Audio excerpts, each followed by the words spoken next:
UFC 293 may be the worst card in UFC history. Dana White, what the F are you doing? Don't forget, guys, I'm giving away this Sean O'Malley autographed 8x10 photo. If we get to 4,000 subscribers by the end of September, all you have to do is in the comments below, leave the word subscribe to the channel, and if we're over 4K, I'm going to shoot it out to you guys.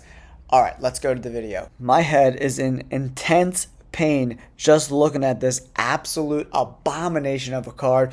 UFC 293 may be the worst card I've seen in a decade in the UFC. Dana White, how do you expect your fans to pay $80 to watch this absolute garbage?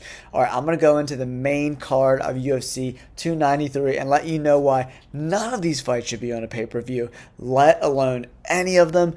This card is so bad that I don't even want to talk about it. What am I doing? We open up UFC 293 with the absolute banger between Anton Turgalj and Tyson Pedro. Who? Turgalj is 0-2 in the UFC, and Tyson Pedro is 2-3 in his last 5, with losses to Ovince St. Preux and Mauricio I'm a million years old Shogun Rua. How? Dana White, why is this on a pay-per-view? This shouldn't even be on a prelim. This fight sucks. Alright, let's go on to the next fight. Moving up the card, we have a recycled fight between Austin Lane and Justin Tava. The last one ended in a horrible eye poke. Austin Lane pretty much ripped Justin Tava's eye right out of his head.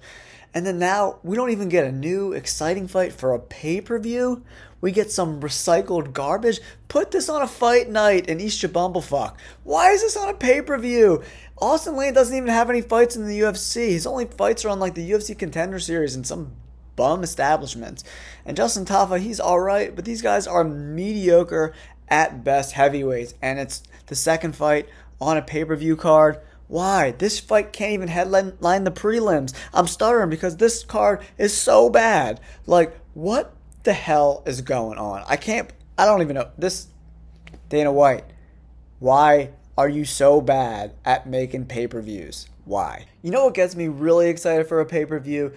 A flyweight making their UFC debut. That's exactly what we're getting at UFC 293. Felipe Dos Santos is fighting Manel Kape, the number 10 ranked fighter in the world. There's nothing better than a flyweight guy ranked number 10 fighting some bum who's never fought in the UFC before. That sounds like a fight everybody is clamoring to watch. Dana White, way to go. We move on to the co-main event between Tai Tuivasa and Alexander Volkov, the number 6 and number 8 heavyweights ranked in the world. This should be a decent fight-ish for as long as it lasts. Dana White and Sean Shelby have to understand that fans are going to have to watch these 3 turd burglar fights.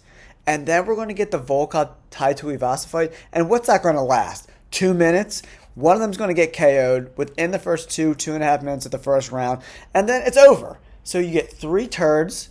You get 2 minutes of a fight. Now we're going to move on to the main event between Israel Adesanya and Sean Strickland. Strickland might be the most undeserving person to ever fight for a title in the UFC. This fight's going to be terrible, and Israel Adesanya should pick him apart, and he might even KO him in the first round. So you get to watch 3 absolute terrible fights from guys you've never heard of.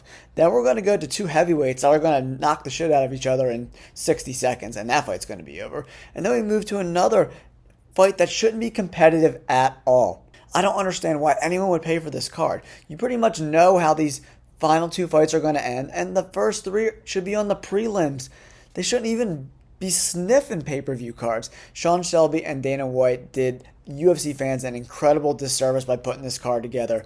What an abomination. Boo. Don't buy it. You shouldn't buy it. This card absolutely sucks.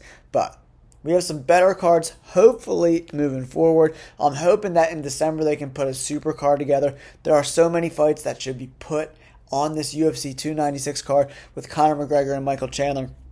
We could see Colby Covington come back. We could see Alex Pereira and Yuri Prochazka fight. We could see Cheeto Vera and the Sean O'Malley fight. All these fights could be on UFC 296, a card that's absolutely worth the money to buy, and a card that fans will actually want to watch, not this dumpster fire. Like, subscribe. Peace.